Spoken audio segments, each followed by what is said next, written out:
Акыркы жылдары Баткен шаарынын дыйкандары негизинен айыл чарба өсүмдүктөрүнүн базарда өтүмдүүсүн гана өстүрө баштады. Мында негизинен жүгөрү, күн карама, пияз жана тамекиге басым жасалууда. Мындан улам дан эгиндерин айдаган дыйкандар бул жылы дээрлик жокко эсе. Мына будай эгилбей калды. Буга мен ойлойм, себеби бизде жердин тардыгы, аздыгы, анан экинчиден ундар башка жактан берде эккенин актабагандыгы деп эсептейм мен. Комбайн аз-аздан бир элик сөтүк эгип алса, анын атайын комбайн алып келиш керек. Ошон үчүн ушундай эмелер кыскарып кеткен.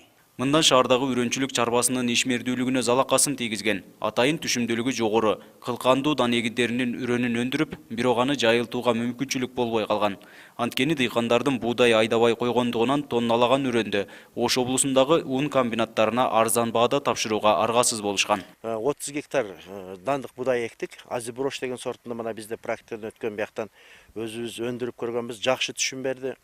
Бирок өндүрүлгөн түшүмдү кайра биз үрөөн катары үрөөн кылып сапаттуу үрөөндөрдү элге тартуулаганыбызда азыркы күндө биздин региондо буудай эккен киши болбой калды, дыйкандар, талап жок.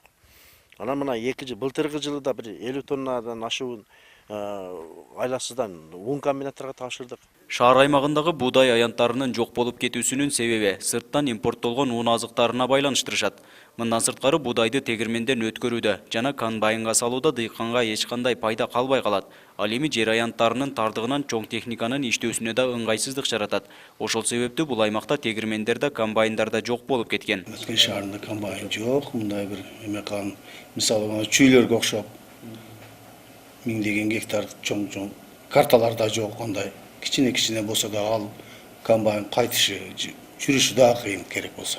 Азыркы күндө эми мына биздин жерлер агрардык реформадан кийин жеке жактарга берилип, жерлер тилке болуп, сотуктар азайып, гектарлар мындай чоң аянттагы жерлер жоголду да. Азыр расходдор көп. Бир трактор айдаш үчүн дагы бир 50 сотук жерге 1 гектар жерге кирип алып, анан тракторду көчүрүп, аяк-бияктан айдап жүрүп, мен убакыт кетип, чыгашалар да көбөйүп кетип атат.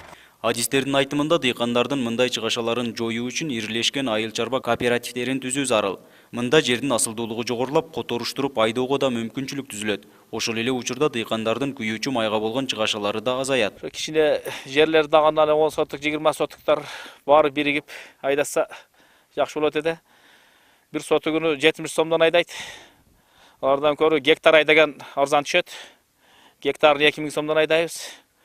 Ошол баары биригип чоң жерлерде айдаса жакшы болот эле. Баткен шаарында жалпысынан 1575 гектар айыл чарба багытындагы жерлер болсо, 1308 гектары айдоо жер. Мындан сырткары 267 гектар кайрак жер тилкелери бар. Ал эми 633 гектарын көп жылдык өсүмдүктөр түзөт. Нургазы Жайнаков, Бактыбек Нишанбай уулу, 7 канал, Баткен өкүлчүлүгү.